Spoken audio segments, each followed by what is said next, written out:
Hello everyone. ఈ వీడియోలో మనం దేని గురించి డిస్కస్ చేయబోతున్నామంటే పైథాన్లో మెథడ్స్ క్రియేట్ చేసేటప్పుడు లేదా కన్స్ట్రక్టర్ రాసేటప్పుడు అందరికీ ఉండే ఒక డౌట్. సెల్ఫ్ అంటే ఏంటి, ఎందుకు రాయాలి, ఏం జరుగుతుంది? ఓకేనా? ఒకే ఒక వీడియోలో మొత్తం డౌట్స్ క్లియర్ అయిపోతాయి. సో సెల్ఫ్ అంటే ఏంటి, ఎందుకు రాస్తాము, సెల్ఫ్ అనేది దేన్ని ఇండికేట్ చేస్తుంది అన్నీ చూద్దాం. సో ఫస్ట్ ఆఫ్ ఆల్ ఒక క్లాస్ క్రియేట్ చేద్దాం. So Python class based object oriented programming language అనొచ్చా అంటే ఎస్ అనొచ్చు, ఎందుకంటే క్లాసెస్ యూజ్ చేసి కోడ్స్ రాసుకోవచ్చు. సో క్లాస్ రాస్తున్నాను, అదేవిధంగా క్లాస్ నేమ్ వచ్చేసి నేను ఏం రాస్తున్నాను, స్టూడెంట్ అని చెప్పేసి రాస్తున్నాను. అయితే దీని లోపల నేను ప్రస్తుతానికి ఎటువంటి ఇన్ఫర్మేషన్ రాయట్లేదు, ఎటువంటి మెథడ్స్ కానీ ఎటువంటి వేరియబుల్స్ కానీ నేను రాయట్లేదు. సో ఇక్కడ let me create three objects. S1 assigns to student. So ఆబ్జెక్ట్లు ఎట్లా క్రియేట్ చేయాలో పైథాన్లో డెట్ ఈజీ. సో స్టూడెంట్ అని క్రియేట్ చేస్తాం, అదేవిధంగా S2 assigns to student yes, and S3 assigns to student, of course, three objects. So మొత్తం student క్లాస్కి నేను ఎన్ని ఆబ్జెక్ట్స్ క్రియేట్ చేశాను, సింపుల్గా ఒక త్రీ ఆబ్జెక్ట్స్ క్రియేట్ చేశాను. అయితే సెల్ఫ్ ఇవన్నీ అంటున్నాం కాబట్టి జస్ట్ నేను ఒకసారి S1 లోపల ఏమేమి ఉన్నాయో డిస్ప్లే చేసి చూపిస్తాను, S2 లోపల ఏమేమి ఉన్నాయో డిస్ప్లే చేసి చూపిస్తాను, S3 లోపల కూడా ఏమేమి ఉన్నాయో డిస్ప్లే చేసి చూపిస్తాను. సో ఎలా చూస్తామో చూడండి. ఎఫ్ స్ట్రింగ్ రాస్తున్నాను, S1 is equal to మనం ఏం చేస్తామంటే వార్స్ అని చెప్పేసి ఒక ప్రీడిఫైన్డ్ ఫంక్షన్ ఉంది. సో వార్స్లో మనం ఏదైతే రాస్తామో ఆబ్జెక్ట్లో ఏమేమి ఉన్నాయో వేరియబుల్స్ ఇవన్నీ మనం చూడొచ్చు. సో వార్స్ ఆఫ్ S1 అని రాసినప్పుడు ఒక డిక్షనరీ రూపంలో క్రియేట్ అవుతుంది,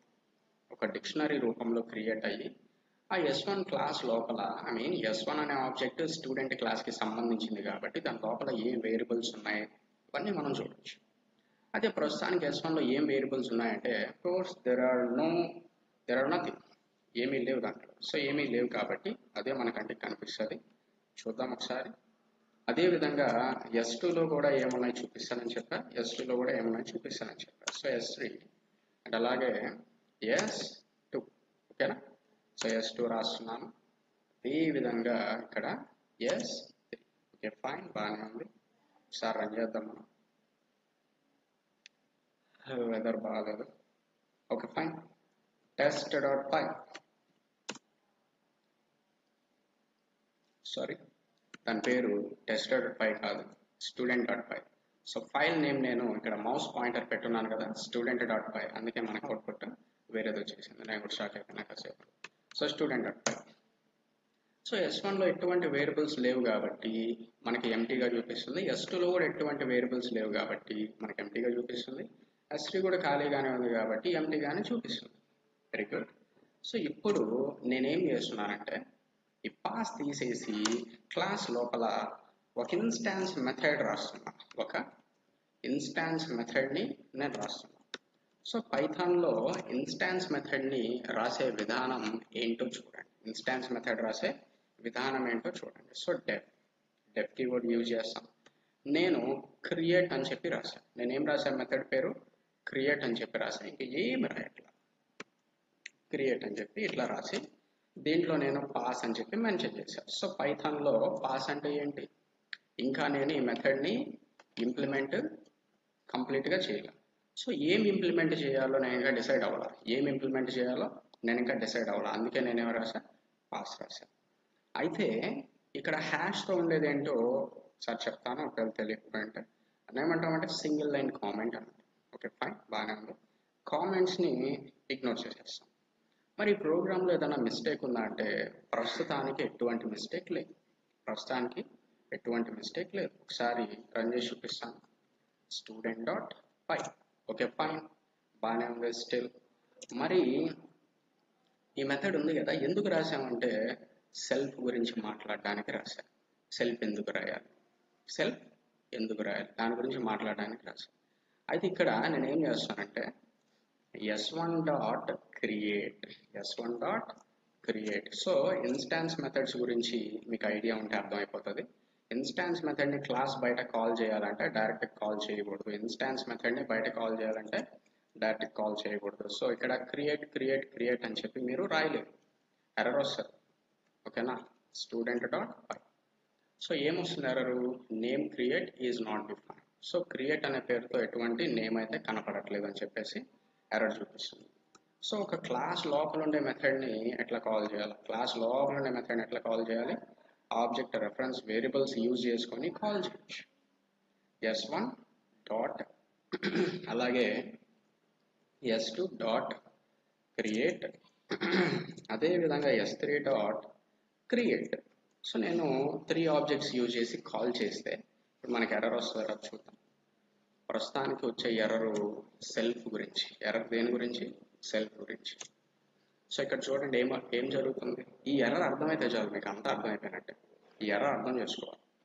సో మెథడ్ కాల్స్ గురించి మీకు తెలుసుంటే ఈ ఎర్రర్ ఏంటో క్లియర్గా అర్థమైపోతుంది.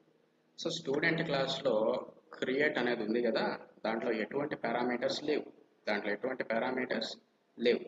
కానీ మెథడ్ని కాల్ చేసేటప్పుడు ఒక ఆర్గ్యుమెంట్ పాస్ చేశారు. మెథడ్ని కాల్ చేసేటప్పుడు ఒక ఆర్గ్యుమెంట్ని పాస్ చేశారు. అయితే మెథడ్ కాల్ అంటే ఏంటి, మెథడ్ డెఫినేషన్ అంటే ఏంటి. సో మనం క్లాస్లో రాసిన దాన్ని మెథడ్ డెఫినేషన్ అని పిలుస్తాము.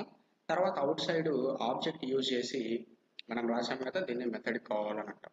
మీరు అబ్జర్వ్ చేయండి ఒకసారి, ఇక్కడ ఏదన్నా నేను రాసున్నానా, నేనేం రాయలే. కానీ ఎర్రర్లో ఏం చెప్తుంది, మెథడ్ కాల్లో ఒక ఆర్గ్యుమెంట్ ఇచ్చావు. కానీ ఇక్కడ 0 పారామీటర్స్. ఇక్కడ 0 పారామీటర్స్. అర్థమవుతుంది. సో జనరల్గా పారామీటర్స్ ఉన్నప్పుడు ఆర్గ్యుమెంట్స్ పంపించాలి. కానీ వాస్తవానికి నేను పారామీటర్స్ రాయలేదు. కానీ పైథాన్ ఏం చెప్తుంది మనకి, ఇంటర్ప్రెటర్ ఒక ఆర్గ్యుమెంట్ ఇచ్చున్నాం అంటుంది. అంటే బాగా గుర్తుపెట్టుకోండి, ఒక ఇన్స్టాన్స్ మెథడ్ రాసినప్పుడు మీ ప్రమేయం లేకుండా ఇక్కడ ఒక ఆర్గ్యుమెంట్ ఉంది, ఏముంది అది మీరు అడగాల్సింది. సో ఇక్కడ ఏముంది, ఎర్రర్ చూశారు కదా, but one was given. So ఏం ఆర్గ్యుమెంట్ ఉంది ఇక్కడ అని అడిగితే మీరు ఆ మెథడ్ని కాల్ చేసేటప్పుడు ఏ రెఫరెన్స్ వేరియబుల్ యూజ్ చేశారో అది ఉన్నట్టు అక్కడ s1 ఉన్నట్టు, మీరు రాసినా మీరు రాయకపోయినా అక్కడ ఏమున్నట్టు, మీరు ఏ ఆబ్జెక్ట్ యూజ్ చేసి కాల్ చేశారో ఆబ్జెక్ట్ నేమ్ అక్కడి నుంచి పైకి వెళ్తా ఉంది. ఎక్కడికి, ఈ డెఫినేషన్ కాడికి పోతా ఉంది. మనం ఏం చేయాలి, అక్కడ దీన్ని రిసీవ్ చేసుకోవడానికి ఒక పారామీటర్ రాయాలి. అంటే ఫోర్స్ చేస్తుంది, మనల్ని రాయమని చెప్పి ఫోర్స్ చేస్తుంది. సో అదేవిధంగా ఇప్పుడు ఎర్రర్ పోతుందా అంటే దాని వరకు పోద్ది. ఓకేనా, ప్రస్తుతానికి ఎర్రర్ గురించి మనం మాట్లాడుతుండండి. సో ఇక్కడ నేను ఏమంటున్నాను, ఇక్కడ క్రియేట్ అని చెప్పేసి ఉంది. దీంట్లో నేను ఏమి ఇవ్వకపోయినప్పటికీ ఏముందంటే ఏం చెప్తున్నా, ఏ ఆబ్జెక్ట్ యూజ్ చేసి కాల్ చేస్తున్నారో అది ఉంది. అదే విధంగా దీనికి కూడా వర్తిస్తుందా కాదా. మరి ఇక్కడ మెథడ్ కాల్ అయింది కదా, దీంట్లో ఏముంది అని అడిగితే దీంట్లో ఏ రెఫరెన్స్ వేరియబుల్ యూజ్ చేసి కాల్ చేస్తున్నారు మీరు, s2 కదా. సో దీంట్లో ఏమున్నట్టు s2. మీరు రాయకపోయినా అది ఇన్బిల్ట్గా ఉంటుంది, మీరు రాస్తే తప్పు. Okay right. ఇక్కడ క్రియేట్ కాల్ అయింది కదా, మరి ఇందులో ఏముంటుంది అర్థమైపోయింది మీకు. సో ఏ ఆబ్జెక్ట్ రెఫరెన్స్ యూజ్ చేస్తున్నామో ఆ రెఫరెన్స్ వేరియబుల్ లోపల పాస్ అవుతుంది. ఎక్కడికి వెళ్తున్నాయి ఇవన్నీ, ఒక్కొక్కటి డెఫినేషన్ దగ్గరికి వెళ్తున్నాయి. వీటిని క్యాచ్ చేయడానికి, s1ని క్యాచ్ చేయడానికి నేను ఇక్కడ ఒక పారామీటర్ రాయమని చెప్పి నన్ను బలవంత పెడతాను. అర్థమైంది. ఫర్ ఎగ్జాంపుల్ ఇప్పుడు కూడా ఎర్రర్ అయితే నేను రాయలేదు కదా, సో ఇక్కడ ఇవి తీసేస్తారు. నేనేం చెప్తున్నా, మీరు రాయాల్సిన అవసరం లేదు, మీ ప్రమేయం లేకుండానే అవైతే ఉంటాయి. ఇక్కడ మీకు ఏముంటాయి అర్థమైంది కదా. సో ఎర్రర్లో ఏమొచ్చింది మనకి, అక్కడ పారామీటర్స్ ఏమో 0 ఉన్నాయి, కానీ నువ్వు మెథడ్ కాల్లో ఒకటి ఇచ్చున్నావు. ఇంతకీ ఆ ఒకటి ఏంటో మీకు క్లారిటీ కదా. మెథడ్ కాల్ చేసేటప్పుడు ఏ రెఫరెన్స్ యూజ్ చేస్తారో ఆ రెఫరెన్స్ ఇక్కడ ఇన్బిల్ట్గా ఉందన్నమాట. అది ఎక్కడికి పాస్ అవుతుంది, డెఫినేషన్ దగ్గరికి పాస్ అవుతుంది. దాన్ని హోల్డ్ చేయడానికి అక్కడ ఎవరూ లేరు, ఎటువంటి పారామీటర్ లేదు. అందుకే మనం ఒక పారామీటర్ని అక్కడ రాసుకుంటే ఎర్రర్ సాల్వ్ అవుతుంది. సో ఇప్పుడు ఇంకా మాట్లాడదాం, ఇప్పుడే స్టార్ట్ అయింది. ఓకేనా రైట్. సో ఇక్కడ స్టూడెంట్ డాట్ పై కదా, ఓకే. ఇప్పుడు రాద్దాం ఎక్స్. అయితే బాగా అర్థం చేసుకోవాలి సెల్ఫ్ గురించి. సో ఎక్స్ రాశాను కదా నేను, ఇప్పుడు ఎర్రర్ పోద్ది చూడండి. సెల్ఫ్ రాయకుండా ఎక్స్ రాసానేంది చెప్తా. సో ఇక్కడ ఎటువంటి ఎర్రర్ రాదా, అవును కదా. అదే వేరియబుల్స్ కూడా ఖాళీగానే ఉన్నాయి, ఓకే ఫైన్, బాగానే ఉన్నాయి. ఇప్పుడు మనం ఆ ఎక్స్ అంటే ఏందో మాట్లాడదాం కాసేపు.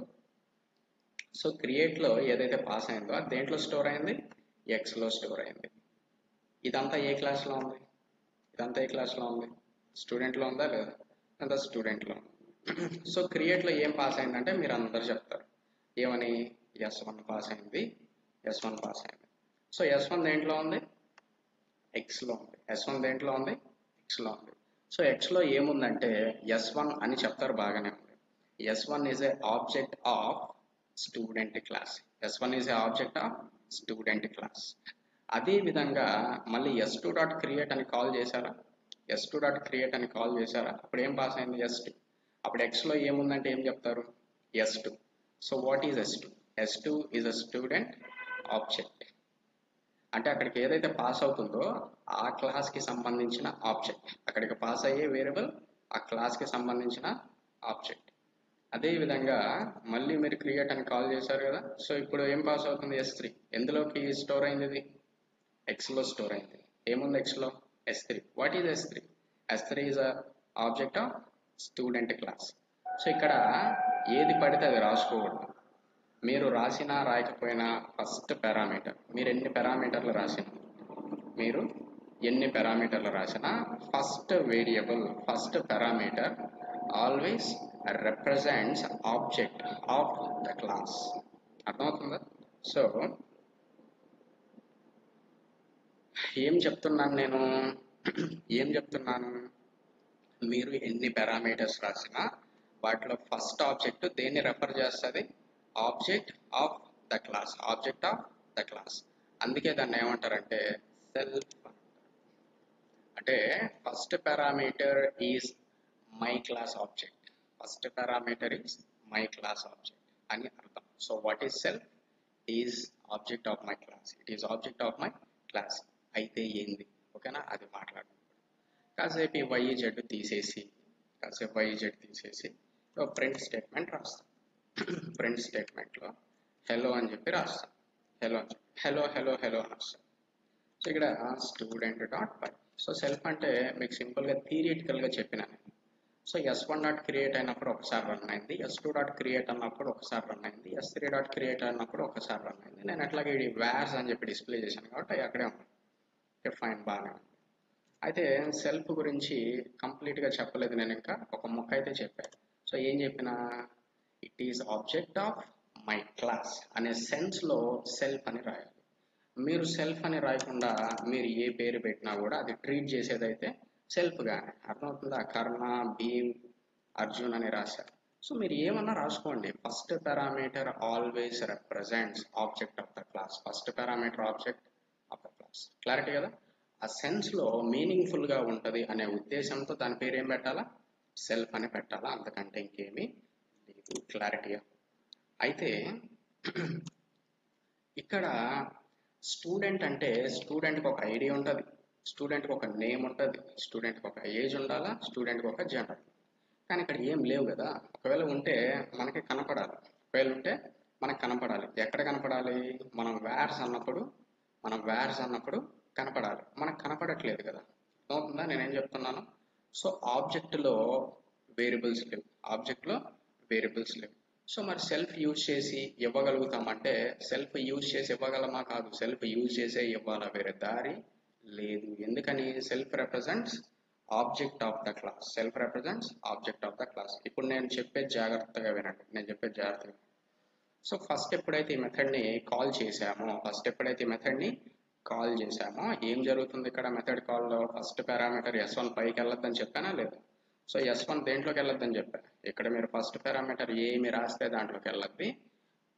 ఫస్ట్ పారామీటర్ దేని ఇండికేట్ చేస్తుంది, ఆబ్జెక్ట్ ఆఫ్ ద క్లాస్. ప్రస్తుతానికి ఏ ఆబ్జెక్ట్ మీరు క్రియేట్ కాల్ చేసినప్పుడు ఏ రెఫరెన్స్ వేరియబుల్ ఉంది ఇక్కడ, S1 కదా. సో సెల్ఫ్ అంటే S1. క్లారిటీగా నేను కామెంట్లో పెడతాను. సో ప్రస్తుతానికి సెల్ఫ్కి సమానం ఏదంటే S1. సో ఇక్కడ సెల్ఫ్ డాట్ అని పెట్టాలి, self dot STU_ID. stu_id is equal to 1. అదే విధంగా self dot stu_name is equal to kernel. అదే విధంగా self dot stu_age is equal to 70. అదే విధంగా self dot stu_gender is equal to male. ఓకేనా? ఈ విధంగా అయితే ప్రస్తుతానికి అక్కడికి ఆపేస్తున్నాను. మీకు ఇంట్రెస్ట్ ఉంటే మీరు వేరియబుల్స్ ఇంకా క్రియేట్ చేసుకోవచ్చు. అన్నెసెసరీ గ్యాప్స్ అనేది తీసేసాను. సో ఎప్పుడైతే నేను first time s1 dot create అని అంటున్నానో పైకి ఏం వెళ్తుంది, లోపల నుంచి s1 వెళ్తుంది, మర్చిపోకూడదు.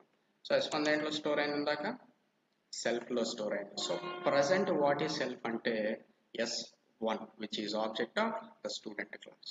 సో సెల్ఫ్ మీద మీరు ఏదైతే యాడ్ చేస్తారో, మీరు సెల్ఫ్ డాట్ stid అని అన్నారు కదా, it is a instance variable. It is a instance variable will be added to s1 object. అర్థమవుతుందా? s1 లోకి యాడ్ అవుతుంది. అదేవిధంగా సెల్ఫ్ డాట్ స్టూడెంట్ నేమ్ అని అంటున్నారా, another instance variable will be added to s1 object. ఎందుకు s1 object? ఎందుకంటే first call చేసింది s1 dot create అని, s1 డాట్ క్రియేట్ అని, అందుకే s1 పైకి వచ్చింది. s1 సెల్ఫ్లో స్టోర్ అయింది కాబట్టి. సో ప్రజెంట్ సెల్ఫ్ అంటే ఎవరు, s1. ప్రజెంట్ సెల్ఫ్ అంటే s1. అందుకే మీరు ఎన్ని వేరియబుల్స్ యాడ్ చేసినా అవన్నీ దేంట్లో స్టోర్ అవుతాయంటే s1 లోనే స్టోర్ అవుతాయి. క్లియరా? ఒకసారి చూపిస్తాను చూడండి. ఈ రెండు కామెంట్ పెడతాం. s2 is comment and s3 is also comment. In case నేను చెప్పిందంతా మీకు అర్థమై ఉంటే మీరు అవుట్పుట్ చెప్తారు. So s1 is equal to vars అని అంటున్నాను కదా, మీకు ఆ వేరియబుల్స్ ప్లస్ వాల్యూస్తో సహా డిస్ప్లే అవుతాయి.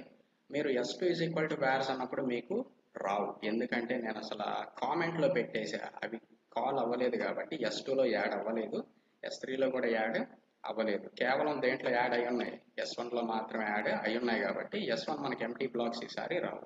చూడండి ఒకసారి, చూడండి.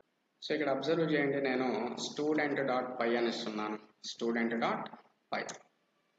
అయితే ఇందాక మీరు అబ్జర్వ్ చేస్తుంటే స్టూడెంట్ 1, స్టూడెంట్ 2, స్టూడెంట్ 3 అన్నీ ఎంటీగానే వచ్చినాయి. కానీ ప్రస్తుతానికి మీరు అబ్జర్వ్ చేయగలిగితే స్టూడెంట్ 1లో ఇవన్నీ యాడ్ అయినాయా లేదా, స్టూడెంట్ 1లో ఇవన్నీ యాడ్ అయినాయి. సో సెల్ఫ్ అంటే s1. ఓకేనా? మిగతా వాటిలోకి రాలా, అబ్జర్వ్ చేశారా? ఒకసారి కామెంట్ తీద్దాం. s2లోకి కామెంట్ తీసేసా, s2కి సంబంధించి సేవ్ చేసా. సో ఇప్పుడు ఇది కాల్ అవుతుంది, s2 డాట్ క్రియేట్ అని కాల్ అవుతుంది. పైకి ఏం వెళ్తుందో తెలుసు కదా, మీరు పంపించినా పంపించకపోయినా ఆ రెఫరెన్స్ వేరియబుల్ నీట్గా పైకి వెళ్తుంది. s2తో కాల్ చేశారు కాబట్టి s2నే పైకి వెళ్తుంది. దేంట్లో స్టోర్ అవుతుంది, సెల్ఫ్లో స్టోర్ అవుతుంది. సో ప్రజెంట్ సెల్ఫ్ అంటే ఏంటంటే s2. ప్రజెంట్ సెల్ఫ్ అంటే ఏంటి, s2 which is object of student class. అర్థమవుతుందా? రైట్. సో ఇక్కడ s2 అని కూడా రాస్తున్నాం. So s2, there is no problem. అయితే సెల్ఫ్ డాట్ అని అన్నప్పుడు ఇప్పుడు ఏ సెన్స్లో మాట్లాడుతున్నాం మనం? సెల్ఫ్ అంటే s2, సెల్ఫ్ అంటే s2. సో s2లోకి స్టూడెంట్ ఐడి ప్రొవైడ్ అయింది, ఎంత? 1.